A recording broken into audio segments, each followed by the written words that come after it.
स्वागत है आप सभी का समसामयिक घटना चक्र के इस ऑनलाइन प्लेटफॉर्म पर। मैं मोहित आप सभी का स्वागत करता हूं अपने इस वीडियो में। और यहां पर देखा जाए करंट अफेयर पे हम लोग चर्चा कर रहे हैं जो आपके बीपीएससी और यूपी पीसीएस परीक्षा के लिए इंपॉर्टेंट है। आज हम लोग चर्चा करेंगे 3 और 4 अगस्त 2025 के इंपॉर्टेंट करंट अफेयर। देखा जाए तो ये वीडियो 7:30 बजे शाम को डेली अपलोड हो जाता है और इस वीडियो की क्लास पीपीटी पीडीएफ इत्यादि प्राप्त करने के लिए साथ ही साथ टेस्ट देने के लिए और मंथली करंट अफेयर की जो पीडीएफ होती है उसको प्राप्त करने के लिए आप हमारे व्हाट्सएप कम्युनिटी से ऐड हो सकते हैं। व्हाट्सएप कम्युनिटी में ऐड होने के लिए और हमारे इस पैकेज में एनरोल होने के लिए आप नीचे पिन कमेंट में जो लिंक दिया हुआ है वहां पर क्लिक करेंगे तो आप एनरोल हो जाएंगे।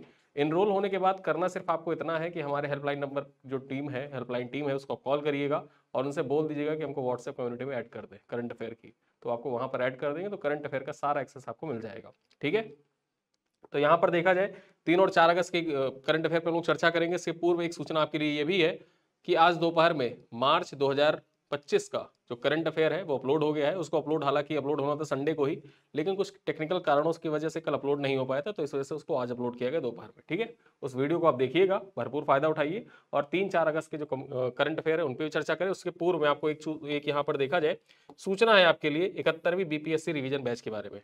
जो 71वीं बीपीएससी रिवीजन बैच है यहाँ पर लॉन्च कर दिया गया है और इसमें कुछ सामग्रियां जो शामिल है, क्या क्या शामिल है उनमें बताया जाता है आपको। देखा जाए तो 50+ वीडियोस यहाँ पर आपको प्रोवाइड किया जाएगा। बिहार स्पेशल पर भी वीडियोस आपको मिलेंगे इसमें। ठीक है, 5 फुल लेंथ टेस्ट भी मिलेगा, 5 फुल लेंथ बीपीएससी का टेस्ट मिलेगा। देखा जाए तो कंटेंट की हार्ड कॉपी की डिलीवरी भी आपको की जाएगी और साथ ही साथ बिहार जो तथ्य सार आएगी उसकी सॉफ्ट कॉपी आपको प्रोवाइड की जाएगी। इसका भी व्हाट्सएप कम्युनिटी बनाया जाएगा अलग से, व्हाट्सएप ग्रुप में आप जुड़ेंगे, वहां पर आपको इसकी जो क्लास पीपीटी इत्यादि होती है वो सारी चीजें आपको वहां पर क्लास पीपीटी वीडियोस की प्रोवाइड की जाएगी। ठीक है, और मूल्य सिर्फ इसका 499 है। 499 में आप इसको ज्वाइन कर सकते हैं। तो चलिए यहाँ पर जो रिवीजन बैच के बारे में बहुत लोग कमेंट करते थे कि सर बिहार का रिवीजन बैच कब आएगा, तो मैंने आपको बता दिया कि बिहार का रिवीजन बैच आ चुका है। चलिए अब चर्चा करते हैं इंपॉर्टेंट करंट अफेयर पर। देखते हैं क्या है खबर। एनवीडिया के बाद $4 ट्रिलियन का मार्केट कैप पार करने वाली दूसरी कंपनी कौन बनी है? माइक्रोसॉफ्ट बन गई है। ठीक है, माइक्रोसॉफ्ट दुनिया की दूसरी कंपनी बनी है जिसने $4 ट्रिलियन का मार्केट कैप क्रॉस कर लिया है। इसने एप्पल को भी पीछे छोड़ दिया। चर्चा करें पॉइंट पर तो माइक्रोसॉफ्ट का मार्केट कैप $4 ट्रिलियन करीब 3.35 लाख करोड़ रुपए को पार कर गया है। वह दुनिया की दूसरी सबसे वैल्यूएबल कंपनी बन गई है। यहां देखा जाए उसने आईफोन बनाने वाली कंपनी एप्पल को भी पीछे छोड़ दिया है। माइक्रोसॉफ्ट से आगे अब सिर्फ एनवीडिया है जिसने इसी साल $4 ट्रिलियन की जादुई आंकड़े को पार किया था। यानी कि पहली कंपनी कौन थी जिसने मार्केट कैप $4 ट्रिलियन क्रॉस किया था? एनवीडिया थी और दूसरी कंपनी बनी है माइक्रोसॉफ्ट। याद रखिएगा, एग्जाम में आपसे पूछा जा सकता है।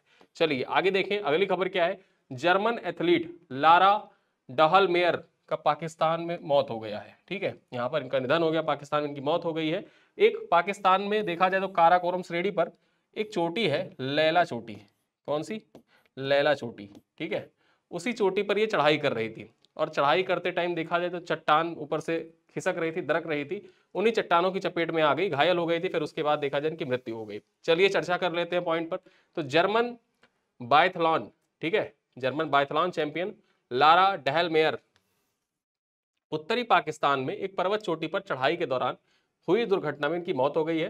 काराकोरम पर्वतमाला के लैला पर्वत चोटी पर लारा डेलमेहर गिरती चट्टानों की चपेट में आ गई थी। ठीक है, अब यहाँ लारा डेलमेहर के बारे में चर्चा कर लिया। अब यहाँ पर देखते हैं जो बायथलॉन होता क्या है। तो बायथलॉन एक लोकप्रिय शीतकालीन खेल है जिसमें क्रॉस कंट्री स्कीइंग और राइफल शूटिंग शामिल होता है। यहाँ पर देखा जाए तो क्रॉस कंट्री स्कीइंग होती है। क्रॉस कंट्री स्कीइंग का मतलब क्या? जैसे स्कीइंग की जाती है ना बर्फ बर्फ पे, आप लोगों ने देखा होगा कि हाथों में 2 स्टिक होती है, लोग तेजी से चलते जाते हैं, तो सेम वैसा ही होता है कि स्कीइंग करते हैं। ठीक है, और साथ साथ में राइफल शूटिंग होती है। इसमें देखा जाए 2 चीजें होती हैं। बायथलॉन जो होता है तो बायथलॉन में 2 चीजें होती है, स्कीइंग तो करना ही करना होता है, साथ साथ में चलते हुए आपको शूटिंग भी करनी होती है। ठीक है, तो ऐसा कुछ होता है इसमें। देखा जाए इसमें बायथलीट जो होते हैं यानी बायथलॉन में हिस्सा लेने वाले जो एथलीट होते हैं को बर्फ से ढके रेस कोर्स पर क्रॉस कंट्री स्कीइंग करते हुए बीच बीच में निर्दिष्ट शूटिंग रेंज में रुककर लक्ष्य पर निशाना लगाना होता है। ठीक है, एक डिसाइड किया जाता है कि आपको यहाँ पर रुकना है और रुकने के बाद आपको वहां से शूटिंग भी करनी है, शूटिंग करने के बाद तुरंत पिस्टल रखना, फिर आगे बढ़ जाना है, तो वो होता है बायथलॉन। चलिए आगे चर्चा करें। डॉक्टर मयंक शर्मा ने वित्तीय सलाहकार रक्षा सीमाओं के पदभार को ग्रहण किया है। ये पीआईबी की खबर है और यहाँ पर चर्चा कर लेते हैं। तो डॉक्टर मयंक शर्मा ने 1 अगस्त 2025 को वित्तीय सलाहकार रक्षा सीमाओं का पदभार ग्रहण किया है। वह भारतीय रक्षा लेखा सेवा के 1989 बैच के अधिकारी है जिन्होंने 3 दशक से अधिक करियर में रक्षा लेखा महानियंत्रक सहित सरकार के विभिन्न पदों पर कार्य किया है। आगे हम बात कर ले, उन्होंने कैबिनेट सचिवालय में अवर सचिव, उप सचिव और संयुक्त सचिव के पदों पर भी कार्य किया है। उन्होंने संयुक्त राष्ट्र मादक पदार्थ एवं अपराध कार्यालय, संयुक्त राष्ट्र अपराध निवारण और आपराधिक न्याय आयोग और संयुक्त राष्ट्र अंतरराष्ट्रीय व्यापार कानून आयोग में वैकल्पिक स्थायी प्रतिनिधि के रूप में भारत का प्रतिनिधित्व भी किया है। ठीक है, तो इतने पदों पर रह चुके हैं। यहां देखा जाए, डॉक्टर मयंक शर्मा ने अंतरराष्ट्रीय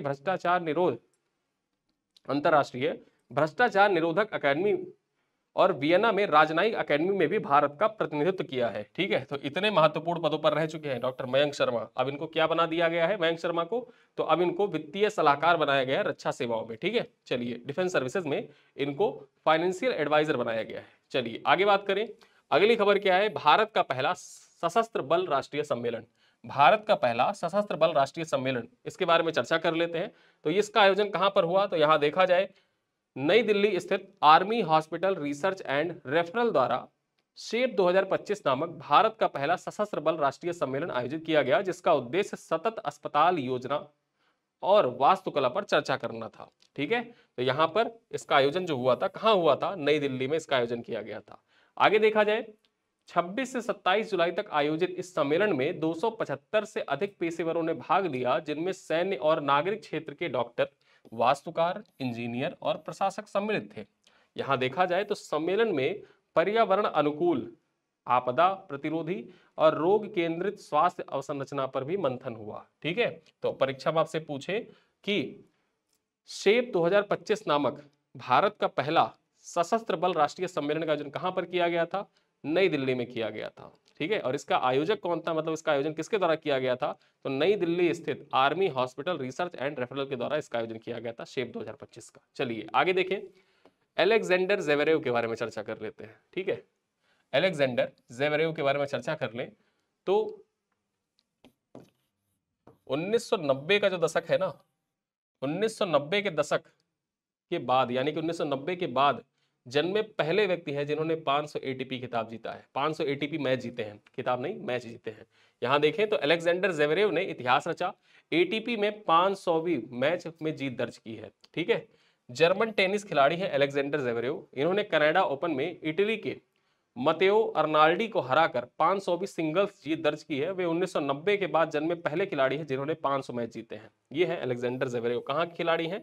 यहां पर देखा जाए तो जर्मनी के खिलाड़ी हैं। चलिए आगे देखें, इस जीत के साथ वह 500 एटीपी टूर स्तरीय मैच जीतने वाले 5वें सक्रिय खिलाड़ी बन गए हैं। अब तक जो यहां पर देखा जाए एटीपी खेलने वाले जो खिलाड़ी हैं, उनमें देखा जाए 5वें सक्रिय खिलाड़ी बन गए हैं। मतलब 5 ऐसे सक्रिय खिलाड़ी हैं अभी भी जो 500 एटीपी खिताब जीत चुके हैं।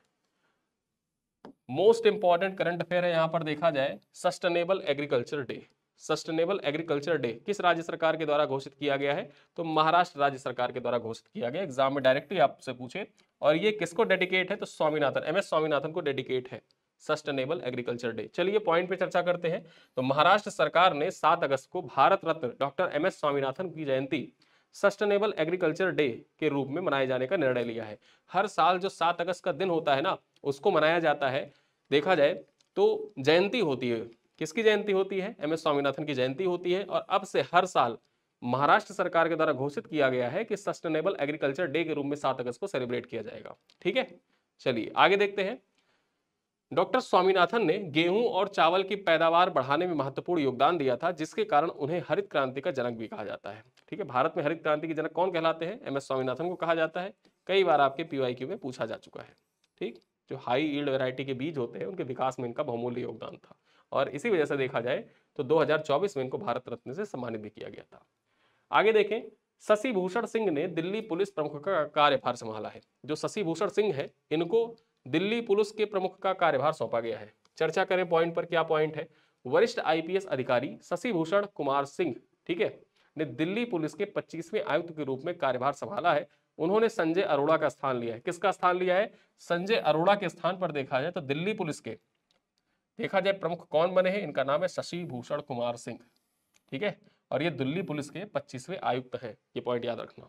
चलिए अगली खबर देखें तो टेस्ट सीरीज में सबसे ज्यादा रन बनाने का भारतीय रिकॉर्ड। ठीक है, एक पारी में जो जो टेस्ट सीरीज है, एक सीरीज में सबसे ज्यादा रनों का रिकॉर्ड, भारतीय रिकॉर्ड देख लेते हैं, चर्चा करते हैं। पॉइंट क्या है, भारत ने इंग्लैंड के खिलाफ 2025 टेस्ट सीरीज में, ठीक है, 2025 में जो टेस्ट सीरीज हो रहा है, इसमें देखा जाए तो 33,093 रन बनाकर एक सीरीज में सबसे ज्यादा रन बनाने का रिकॉर्ड बनाया है। एक सीरीज में सबसे ज्यादा रन बनाने का भारतीय टीम ने रिकॉर्ड बना दिया है, 3300, ठीक है, 93 रन, 3,393 रन। आई थिंक मैंने 33,000 भी पहले बोल दिया था, तो उसको आप करेक्ट करिएगा, ठीक है। यहाँ पर याद रखिए 3,393 रन बनाकर रिकॉर्ड बना दिया है। देखा जाए इससे पहले क्या हुआ था, 1978 1979 में वेस्ट इंडीज के खिलाफ 3270 रन बनाए थे भारतीय टीम ने, ठीक है, 3270 रन बनाए थे, वो सर्वाधिक स्कोर था। और अब उस स्कोर को भी देखा जाए तोड़ दिया गया है, उस स्कोर को पीछे कर दिया गया है। अब नया स्कोर क्या है भारतीय टीम का, नया रिकॉर्ड क्या है, 3,393 रन का रिकॉर्ड है एक सीरीज में, ठीक है। चलो, आठवें राष्ट्रमंडल युवा खेलों की मेजबानी कौन करेगा? आठवें राष्ट्रमंडल युवा खेलों की मेजबानी, जो कॉमनवेल्थ गेम होते हैं, उनकी मेजबानी किसके द्वारा की जाएगी? तो माल्टा के द्वारा की जाएगी। माल्टा को 2027 में होने वाले 8वें राष्ट्रमंडल युवा खेलों की मेजबानी के लिए चुना गया है। किसको चुना गया है? परीक्षा में ऐसा डायरेक्टली पूछ सकता है, ये सवाल तो पूछे जाते हैं। जो आयोजन होने हैं ना, जैसे इस बार देखो जो ग्लासगो में होना है, ठीक है, आयोजन, उसके बारे में पूछा गया था आरओ में, तो वैसे ही पूछ सकता है, ठीक है। जो राष्ट्रमंडल खेल है, इनके बारे में एग्जाम में आपसे भविष्य में पूछा जा सकता है कि राष्ट्रमंडल युवा खेलों की मेजबानी किसको सौंपी गई है? तो 8वें राष्ट्रमंडल युवा खेलों की मेजबानी 2027 में माल्टा के द्वारा किया जाएगा।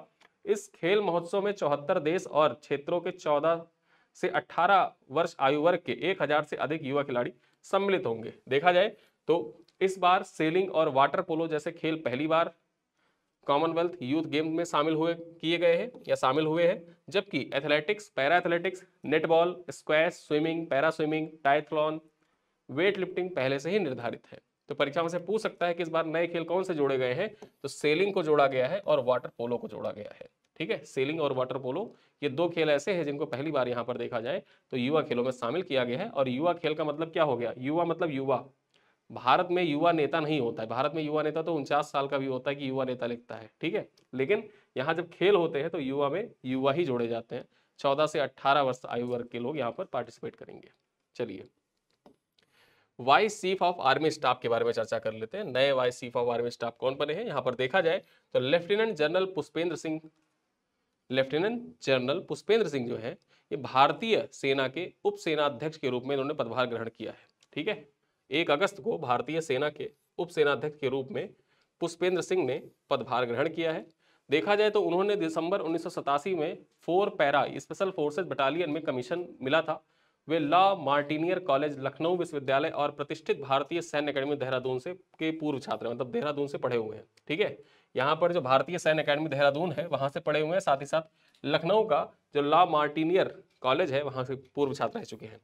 उनका सैन्य करियर विशेष बलों में उत्कृष्ट सेवा और नेतृत्व के लिए जाना जाता है, ठीक है। तो याद रखना, एग्जाम में आपसे पूछ सकता है कि भारतीय जो सेना है, भारतीय सेना के उप सेनाध्यक्ष कौन? तो भारतीय सेना के उप सेनाध्यक्ष पुष्पेंद्र सिंह है, आगे चल के यही बनेंगे सेनाध्यक्ष भी, ठीक है। चलो आगे हम चर्चा करें, बिहार में विशेष गहन पुनरीक्षण 65 लाख मतदाताओं की कमी। जो विशेष गहन पुनरीक्षण हुआ है ना, उसमें देखा जाए तो 65 लाख मतदाताओं की कमी दर्ज की गई है।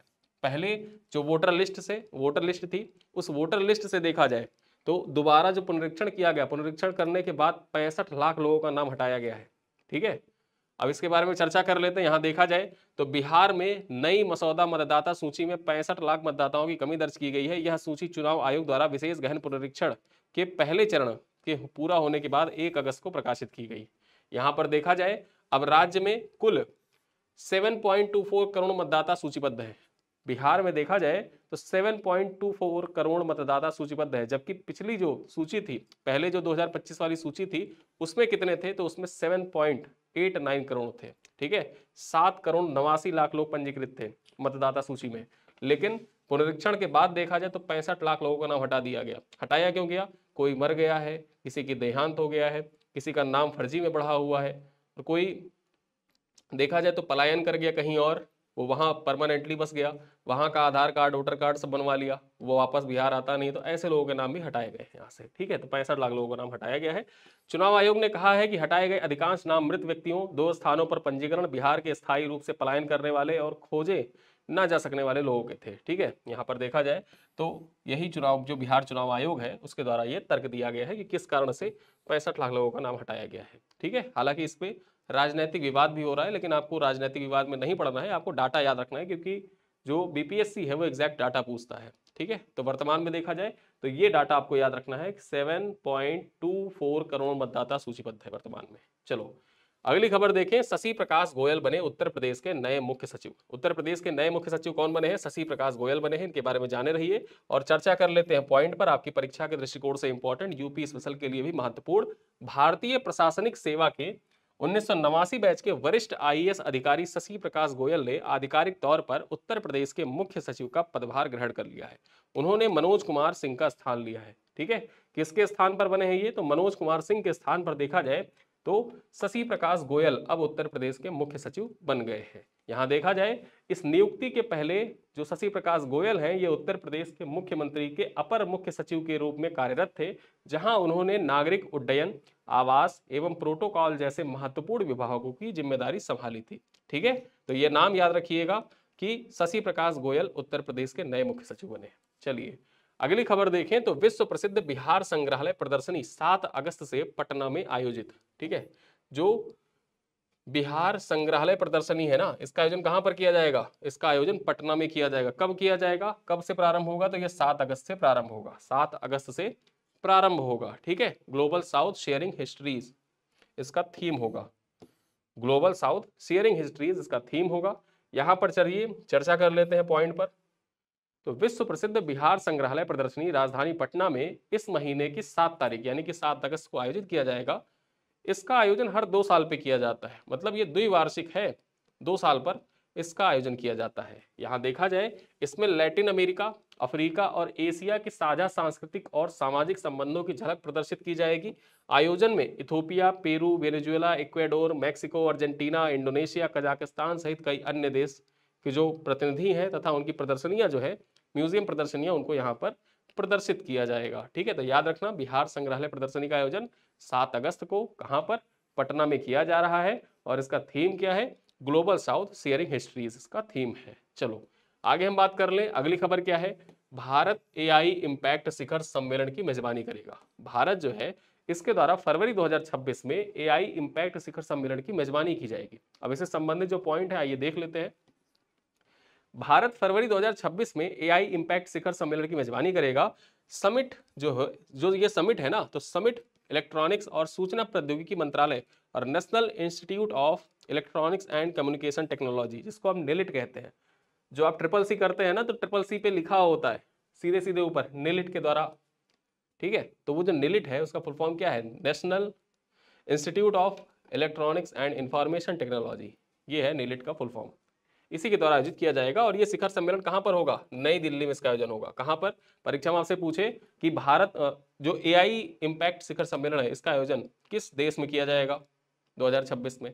भारत में किया जाएगा। भारत में कहां किया जाएगा? 4 ऑप्शन दे दे, लखनऊ, दिल्ली, बेंगलुरु, हैदराबाद। तो वहां पर आपको टिक करना होगा, इसका आयोजन दिल्ली में किया जाएगा। ठीक है, यहां पर देखा जाए इसका उद्देश्य आर्टिफिशियल इंटेलिजेंस के वैश्विक प्रभाव, नैतिक उपयोग और भारत में इसके विकास को बढ़ावा देना है। यह शिखर सम्मेलन भारत के आत्मनिर्भर भारत और डिजिटल इंडिया मिशन को मजबूत करेगा। ठीक है, यहां पर देखा जाए भारत का एआई मार्केट जो 2023 में $12 बिलियन का था, 2030 तक $60 बिलियन तक पहुंचाने की उम्मीद भी है। अब मैं यहां पे आपसे एक सवाल पूछूंगा कि भारत का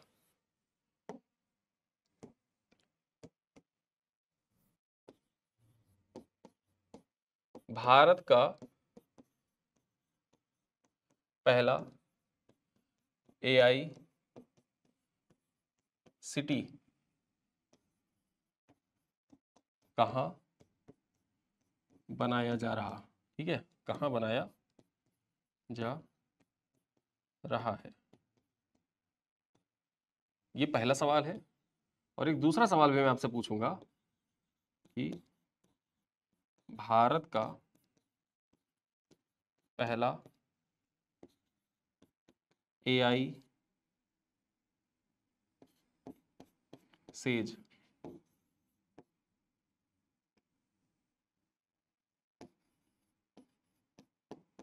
कहां पर?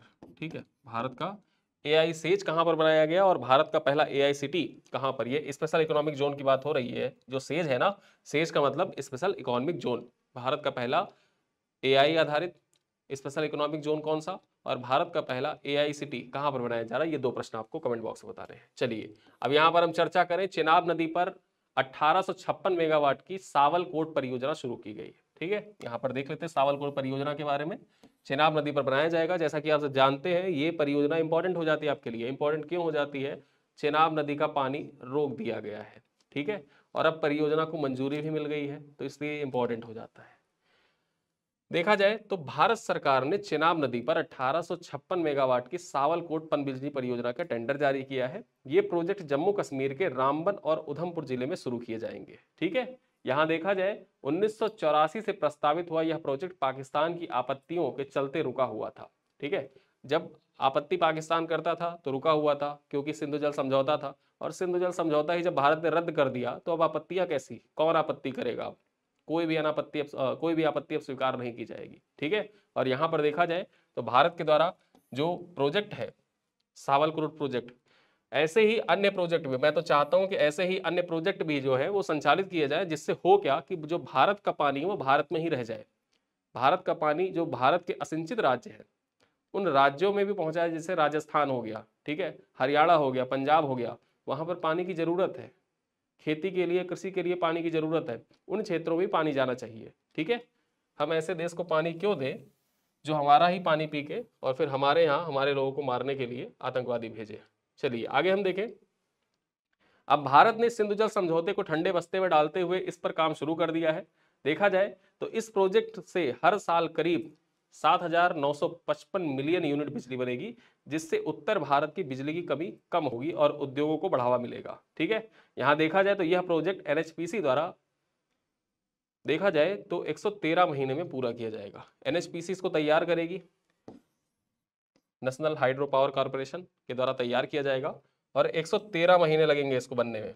जो सावलकोट परियोजना है, सावलकोट परियोजना 113 महीने बनकर तैयार हो जाएगा पूरी तरीके से, और तैयार होने के बाद देखा जाए तो चेनाब नदी पर 1856 मेगावाट की पन बिजली परियोजना बनके तैयार हो जाएगी। ठीक है, जिससे होगा क्या, बिजली का बिजली भी बनेगा, साथ ही साथ जो पानी है वो पानी भी भारतीय राज्यों में पहुंचाया जा सकेगा। अब आइए कुछ क्वेश्चन है, इन पे भी चर्चा कर लेते हैं। पहला प्रश्न क्या है? प्रश्न है कि हाल ही में $4 ट्रिलियन की मार्केट कैप पार करने वाली दूसरी कंपनी कौन बनी है? एप्पल, अमेजॉन, माइक्रोसॉफ्ट या अल्फाबेट? कौन सी कंपनी है जिसने $4 ट्रिलियन के मार्केट कैप क्रॉस कर लिया है? क्वेश्चन नंबर 2 है, भारत का पहला सशस्त्र बल राष्ट्रीय सम्मेलन शेप 2025 किस संस्था द्वारा आयोजित किया गया? किसके द्वारा आयोजित किया गया है बताइए? डीआरडीओ के द्वारा, या army hospital research and referral के द्वारा, सशस्त्र सेना चिकित्सा महाविद्यालय के द्वारा, या रक्षा मंत्रालय के द्वारा? कौन सी संस्था है जिसके द्वारा शेप 2025 का आयोजन किया गया था? क्वेश्चन नंबर 3 है कि जर्मन बायथलॉन खिलाड़ी लारा डेलमेहर की मृत्यु हुई। ठीक है, आपको बताना है कि किस पर्वत पर दुर्घटनावश हुई थी उनकी मृत्यु? माउंट एवरेस्ट पर, नंगा पर्वत पर, लैला पीक, या नंदा देवी? ठीक है, वो कौन सी चोटी है जहां की चढ़ाई कर रही थी, वहीं पर लारा डेलमेहर का मौत हो गया, लारा डेलमेहर की मौत हो गई। आगे देखें, क्वेश्चन नंबर 4 क्या कह रहा है? भारत का एआई इम्पैक्ट शिखर सम्मेलन किस वर्ष आयोजित होगा? ठीक है, 2025 में। भारत में देखा जाए कब आयोजित किया जाएगा? 2027, 2030 में। और अंतिम सवाल क्या कह रहा है कि 2027 के 8वें राष्ट्रमंडल युवा खेलों की मेजबानी किस देश को दी गई है? भारत, ऑस्ट्रेलिया, माल्टा या इंग्लैंड? वो कौन सा देश है जहां पर राष्ट्रमंडल युवा खेलों की मेजबानी की जाएगी, ठीक, आयोजित किया जाएगा? तो यहाँ पर देखा जाए मैंने आपसे पूछे हैं टोटल 7 सवाल, 5 सवाल ये और 2 सवाल एआई से रिलेटेड मैंने बीच में पूछा था। तो उन सारे प्रश्नों का उत्तर आप कमेंट बॉक्स में दीजिएगा। वीडियो कैसा लगा आप कमेंट में चाहें तो बता सकते हैं। आपका फीडबैक हमारे लिए बहुत महत्वपूर्ण होता है। आपके फीडबैक के आधार पर ही आगे कार्य भी किए जाते रहेंगे। और आप हमारे रिवीजन बैच से जुड़ना चाहें तो आप जुड़ सकते हैं। और साथ साथ में देखा जाए तो करंट अफेयर का जो मासिक पैकेज है, जिन लोगों ने अपडेट नहीं किया है वो अपडेट कर लेंगे। कल आपको जो व्हाट्सएप कम्युनिटी बनी हुई है उसमें जुलाई महीने का कंप्लीट पीडीएफ प्रोवाइड कर दिया जाएगा। क्यों? क्योंकि होता क्या है कि पूरे पीडीएफ कंप्लीट बन जाता है, कंप्लीट बनने के बाद फिर चेकिंग उसकी एक बार होती है, चेकिंग बनने के साथ टेस्ट भी बनना होता है। तो सारी चीज़ें एक साथ कंप्लीट करके कल आपको प्रोवाइड कर दी जाएगी 5 तारीख को, और उसके लिए आप बिल्कुल भी परेशान ना हो। ठीक है, तो इन्हीं सब बातों के साथ वीडियो को करते हैं यहीं पर समाप्त। मिलते हैं अगली क्लास में, तब तक के लिए धन्यवाद।